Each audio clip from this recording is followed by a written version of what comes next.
This boring looking slot machine earned us more cruise offers than Dragon Link, Buffalo, or Huff N Puff. Seriously. On our recent sailing in the Mediterranean, Tony earned over 6,500 tier points and actually finished the cruise even, not losing any money. And the machine he played wasn't even one of the flashy new games that everybody crowds around. Today I'm going to show you which machines we personally look for, which ones we usually avoid, and how we try to maximize tier points and cruise offers while keeping our losses under control. Let's get started.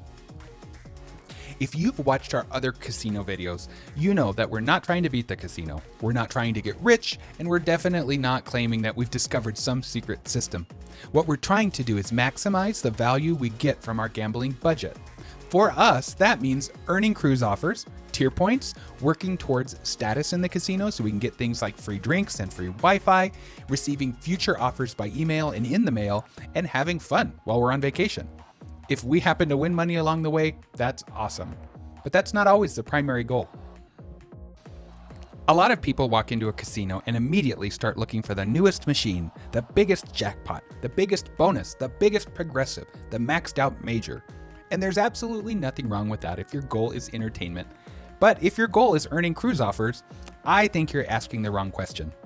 The question isn't which machine can make me rich, but rather which machine allows me to generate the most coin in before my bankroll disappears.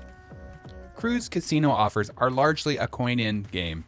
The casino's tracking how much money moves through the machine. They're tracking your tier points, they're tracking your theoretical loss, and if you're new to the concept of Theo, I'll link our previous video below because understanding Theo completely changed how I gamble on cruise ships. I actually enjoy spending time in the casino.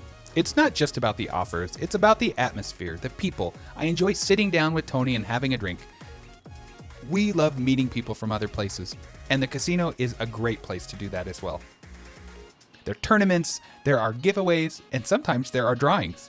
Over the last 6 months, I've actually won 2 different casino drawings, one on Quantum of the Seas and one on Freedom of the Seas. One was for $500 in free play and the other was for $100 in free play, but it was awesome. Usually you only need about 100 tier points during the sailing to qualify for those drawings at certain times during the night. So even if you're not hitting jackpots, there can still be value in simply being there. Now there is absolutely value in playing games you enjoy. If you love Dragon Link, play it. If you love Huff N Puff, play the 40 versions of it. If you love blackjack, play blackjack. You're on vacation and this should be fun. In fact, Tony and I often spend time at the blackjack tables. You know, blackjack earns tier points much more slowly than slots. So if our goal is earning points, blackjack is not where we're usually going to get there. But sometimes we'll sit down with $100 and see what happens. We usually have success turning that $100 into $200 or $300. And when that happens, sometimes we'll take those winnings and move over to the slot machines. In our minds, that's kind of like found money. And using those winnings to generate slot points feels a lot better than pulling additional money out of our pocket. Again, nothing's guaranteed, but that's one strategy that's worked well for us. I want to share a story of what happened to us on Odyssey of the Seas. I found an old school machine that almost nobody seemed to be interested in. It was a quarter denomination machine, only 9 lines, and the maximum bet was $2.25. No giant progressives, no giant bonuses, no giant screens. Honestly, it looked kind of boring. But that machine absolutely changed the way I think about cruise casinos and earning points. I was trying to earn 4,000 tier points to get this instant cruise certificate for a New Year's Eve sailing out of LA. Instead of draining my bankroll, this machine just kept giving me small wins to stay alive. I kept playing and kept playing and playing. Before I knew it, I had generated thousands of tier points.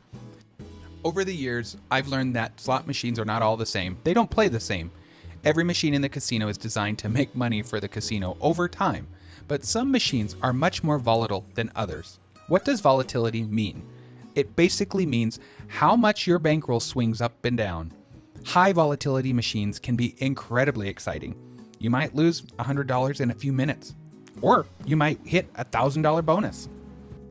Lower volatility machines tend to give you more frequent, smaller wins.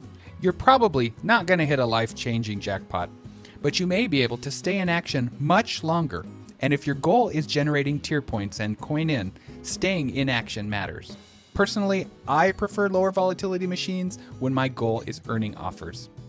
The types of machines that fit into this category that I usually look for are usually older, reel-style machines, double diamond, triple diamond, red, white, and blue, traditional 3-reel games, older reel games with fewer bonus features, or machines with fewer lines and smaller bets.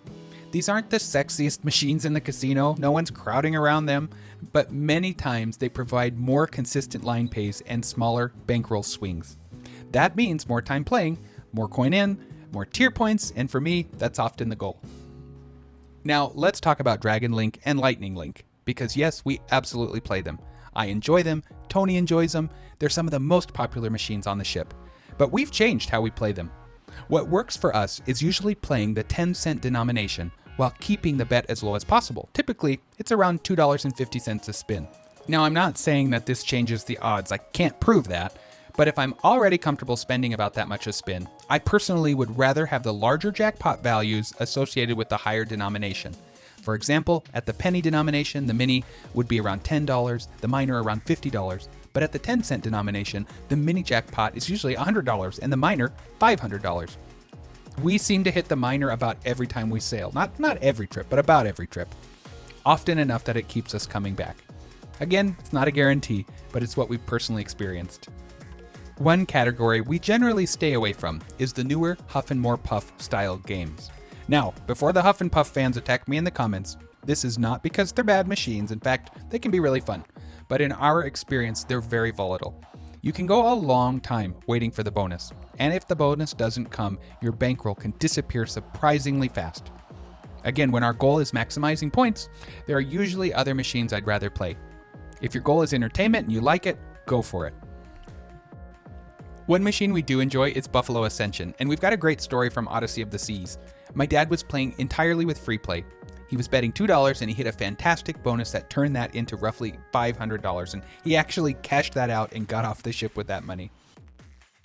Now, having said all that, I do think it's important to stay focused on why you're there, to not become so obsessed with tier points that you forget to enjoy your vacation.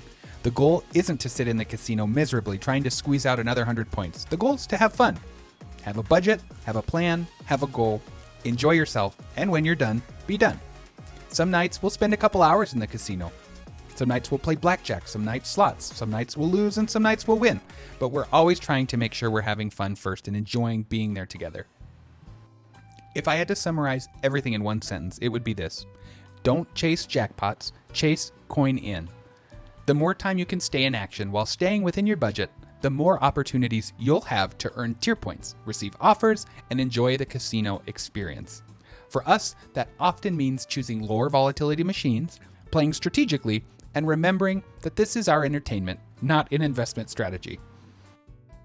Now, we'd love to hear from you. What's your favorite machine on the cruise ship? Do you swear by Dragon Link, Buffalo, Lightning Link? Or have you found an old school machine that nobody else seems to play? Leave a comment below and let us know. And if you found this video enjoyable or helpful, we'd appreciate it if you'd like and subscribe, and join us for more cruise tips, casino strategies, room tours, and travel adventures here on Travel with Tony and Nick. We'll see you in the next one.